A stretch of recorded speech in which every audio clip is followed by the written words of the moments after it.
Ah, Jean-Marie, allez. Je suis en train de te filmer sur notre forum. Oui. Nous sommes 2500 porchistes. Tu seras vu par 2500 porchistes, Jean-Marie. Ils vont te voir. Si tu as un message à passer, amis porchistes, je vous invite. Écoutez, amis les passionnés de Porsche, vous pouvez venir à la ferme du Malgré Tout. Vous aurez la sécurité, la tranquillité et vous serez comme chez vous. Voilà. Merci Jean-Marie. Le message sera entendu. Ça, c'est ce qu'on appelle Les deux organisateurs. Ouais. C'est la vie. Ah, Oui, voilà, la vie est belle. Quand on a bon pied, bon oeil, on ne connaît pas son bonheur. Exactement. Tiens, j'ai encore 2 copains de chasse qui sont décédés vendredi. Oh merde. 2, un doublé. Ouais. Et ils avaient quel âge? Eh ben, il y en a un, il avait 85 ans, mais c'était un grand monsieur de la chasse. c'est un icône. Certainement le pionnier des Ardennes au niveau de la chasse. C'était un mec extra, fabuleux. Et il est parti.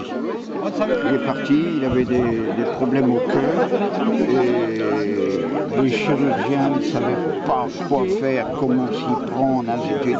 Il avait des problèmes à 4 endroits au cœur. Et moi, quand j'ai su, j'ai rien dit. J'ai dit ça n'ira pas loin, et ça n'a pas loupé. Ils l'ont opéré et il est resté sur la table d'opération. Et qu'est-ce qu'il aimait chasser? Ah, le gros gibier. Le gros? Ah oui. Qu'est-ce que vous avez ici comme gros gibier? Sanglier, chevreuil, cervidé. Et puis il allait à la chasse en Afrique et en Pologne. Ah, il chassait du gros. Un grand chasseur. Puis alors, une fine carabine. Attention. Ah, À la carabine et pas au fusil de chasse. non, on ne chasse pas au fusil de chasse, nous on chasse à la carabine ici. Hein. Ah, non. C'était... Qu'est-ce que c'était comme calibre? Du 7 mm? Ah non. Ah non, la 9.3. D'accord. Ah non, carabine express. Hein. Du gros calibre. C'est quasiment de la balle de guerre. Du gros, oui, ah, c'est des balles de guerre. Mais pour le chevreuil, le calibre est un peu trop gros. Oui. Pour un cervidé, ça va, un sanglier de Aussi. 130 kilos, il faut ça parce que... Faut les arrêter. Faut les arrêter, hein, les bébêtes. Oh là. Oui, c'est pour blesser qui sont. Ah oui, oui, oui, oui. Moi, le sanglier en Corrèze, je le chasse avec du 444. Oui, 444 marlines. Marline. Et ça pète. Ça Putain, à 100 mètres, il prend 400 kilos dans la gueule. Ah. Et Brennec aussi, ici, chez vous? Non, pas de Brennec? on ne chasse pas au fusil de chasse. Et même pour la plume? Pour la plume. Pas de plume ici? Ah, ici, il n'y a pas de plume du tout, il n'y a que du gros gibier, que du gros. Ah, Et- vous n'avez pas du passage, des oiseaux migrateurs comme les pigeons, les bécasses, des choses comme ça? C'est un peu de pigeon, mais bon, c'est aléatoire. Vous savez, tout ça est fonction du temps. C'est pas facile. C'est pas facile. Et puis, quelquefois, les oiseaux migratoires modifient leur trajectoire.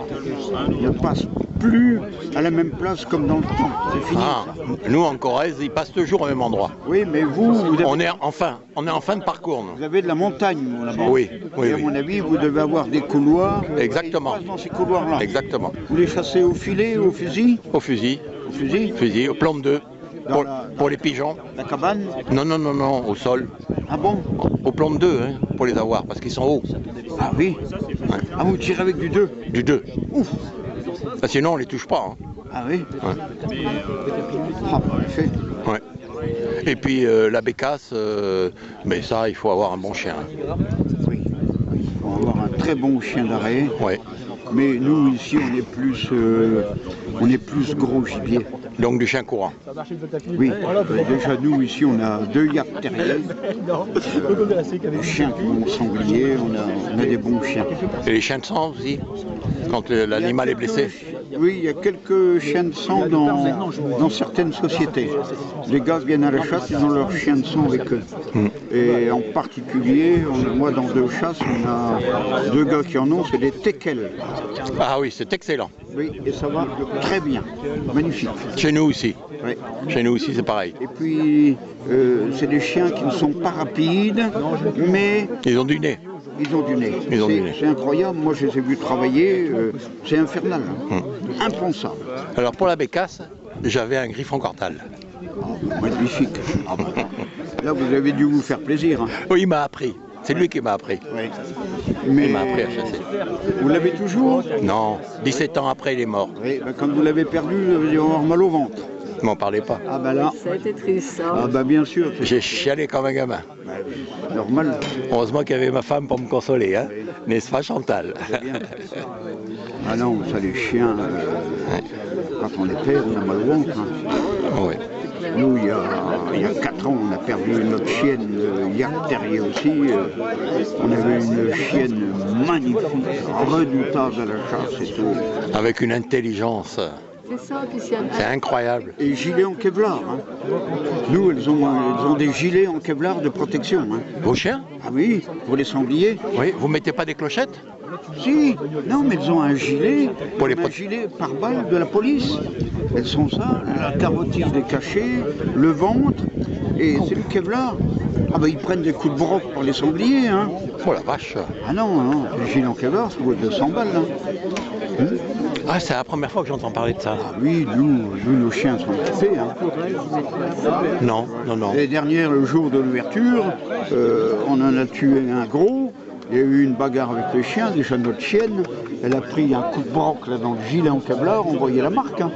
Si elle n'avait pas eu de gilet, Elle était foutue. elle aurait pas de gilet, Elle était foutue. elle aurait été éclatée. Hein. Vous savez, des machins de 130 kilos. Ah, Vous verrez sur la cheminée là, je vais vous montrer des défenses de sangliers qu'on a tués. Vous allez voir les bêtes. les morceaux. Hein. Et nous, par ici, on tue des gros sangliers, hein. Plus gros que chez vous. Moi, à mon avis, vous Chez nous, en tout, 100, 110. Ouais. Ah non, non, mais nous, le record dans les Ardennes, ça a été 228. Hein. Il avait quel âge, cette bébête? Oh, ben, je ne sais pas, il avait, à mon avis, au moins une dizaine d'années, hein, un truc comme ça. Hein. 228 kilos. Hein. Et vous faites de l'égrenage, ici aussi? Oui, oui, oui, mais il y a des... Au maïs? Au maïs? Oui, mais il y a des endroits où on n'a pas le droit d'agréner. L'ONF ne veut plus qu'on agrène dans les chasses domaniales. Ah. Alors, c'est Paris qui a décidé ça. Mais aujourd'hui, ben, il y a des dégâts considérables de gibier. Et voilà. Ah oui, c'est-à-dire que c'est décidé là-haut, et puis au lieu d'être... Comme toujours. Il y a des grands malins à Paris qui savent tout, ils connaissent tout. Voilà. Ils n'ont pas compris qu'un sanglier et un cervidé, le temps qu'ils mangeaient un grain de maïs, ne bouffaient pas les plantations. Vous n'allez pas retourner les pâtures dans les champs, ainsi de suite. Alors aujourd'hui, il y a des dégâts considérables. C'est l'éternel problème des politiques, hein, Oui. des grandes villes et les politiques oui, des campagnes. Ah ben ils savent, ils connaissent, ils sont plus malins que les autres. Voilà. Alors aujourd'hui, il y a des dégâts crevés, il faut payer. Alors je m'entends vous dire que nous, les chasseurs, on rue dans les brancards. Hein. Bien sûr. Les mecs, vous avez décidé, vous payez. Terminé. Ah non, non, non. Mais, Il faut être logique, hein.